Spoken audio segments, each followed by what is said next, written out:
Here I am, waiting on the biggest race of my life, and it got me thinking about where I came from, where it all started. As a kid, I was really into cars.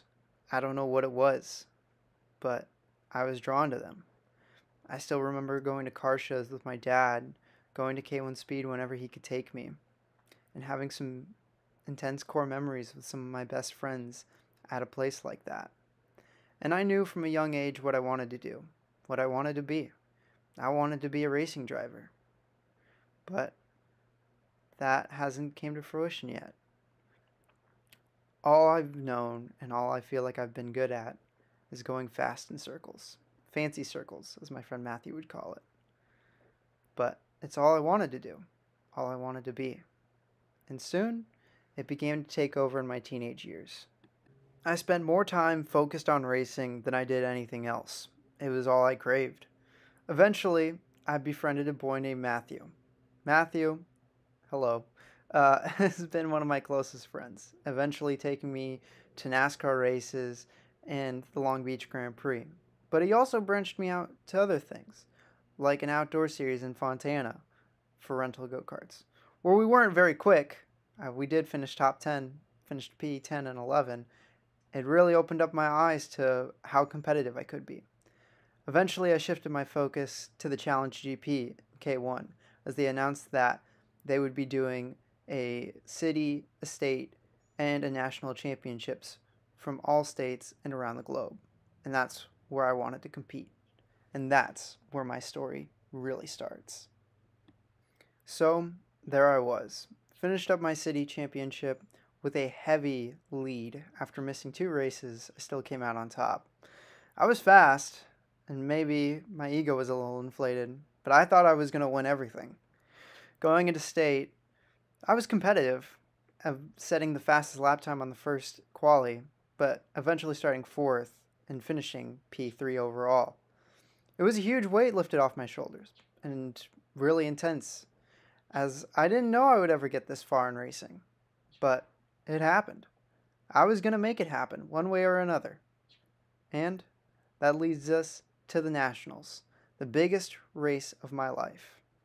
During this time, I couldn't thank my family, my friends, my girlfriend long enough, as they gave me support when I didn't support myself. And for that, I'm eternally grateful. And for all my success, it goes to them. I love you guys. Now let's talk about the real reason why you guys are here. This is the A-Main. This is the creme de la creme, alright?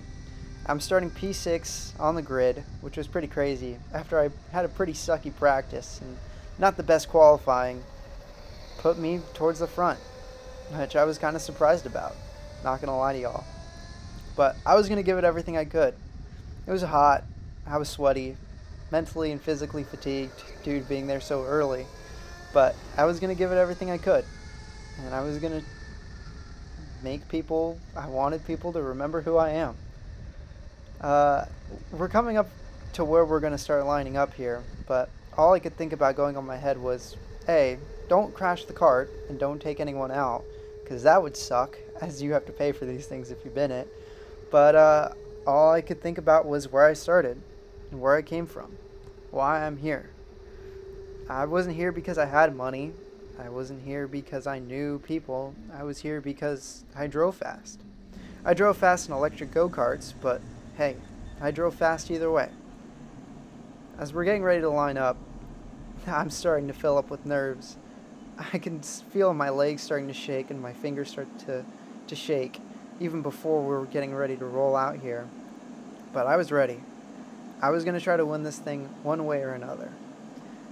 This track is 1.1 miles long, it is extremely long, and these karts can exceed probably over 100 miles an hour, but I assume we were probably around the 60-65 mile an hour range.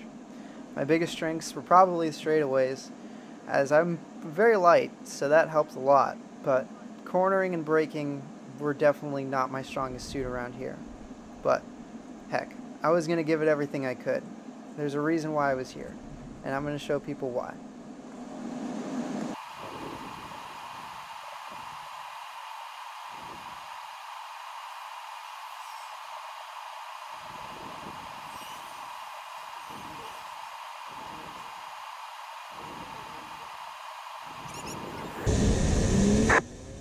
and we're rolling. I'm ready. As we're coming to the line, we're coming through the back straightaway here onto the final corner.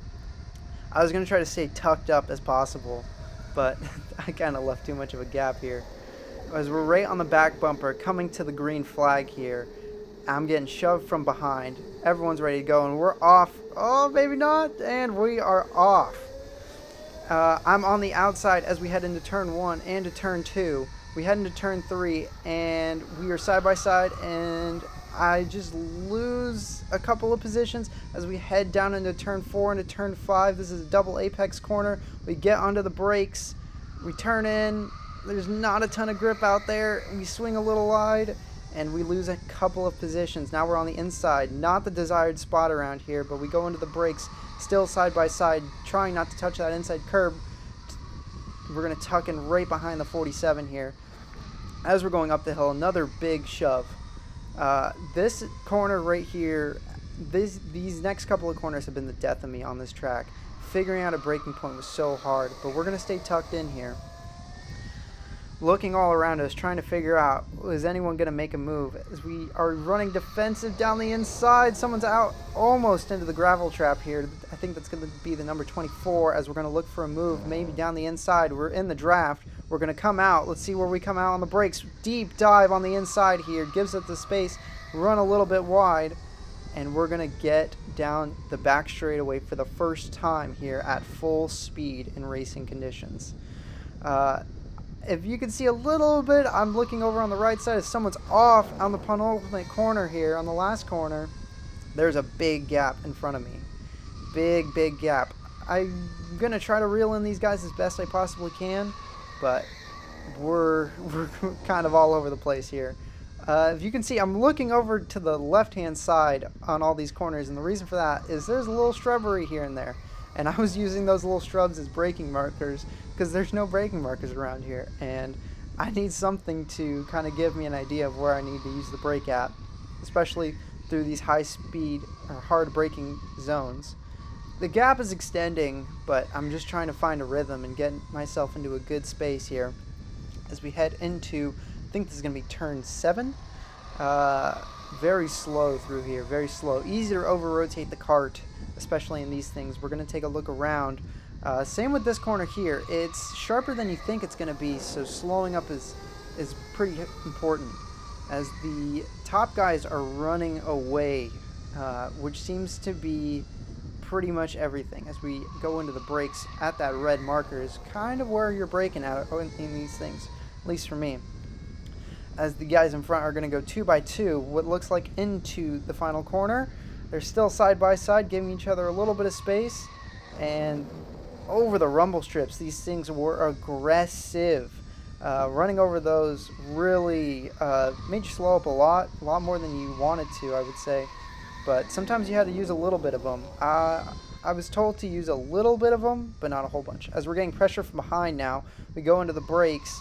And we're right on the back, opening up that corner again, leaving ourselves open. Definitely not the line to take around there. The 47, I'm pretty sure, or the 41, takes that position away from us. As we're heading downhill here, looking for a move that could possibly happen. Definitely not able to close the gap as he swings out very wide, almost into the gravel trap here. We're right on him. We're into the brakes. Hard to look for a move here. He gets some extra rotation. We're down the inside, side by side. He's going to use all the track to help him get away here as we go into the brakes again. Trying to get as close as we can as the draft around here, especially in my weight, helps tremendously. He is far ahead now as we head into the brakes again, closing up that gap. We overshoot the corner a lot. Oh! That was not very good at all. Taking so much runoff there, dipping a couple tires onto the dirt. Definitely not how I wanted to do here, but we're going to try to settle in here, and I'll let you guys enjoy some of the racing.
as the white flag is out. Only one more lap to go, and I have been trailing behind this one cart, but I've been really sloppy on my lines. Trying to catch up to him has been difficult, as we've gotten close and then we've gotten far away. So maximizing these next couple of corners is going to be really important, as we're still within striking range here. Making sure not to mess anything up. Trying not to touch that inside curb there to get the cart unsettled.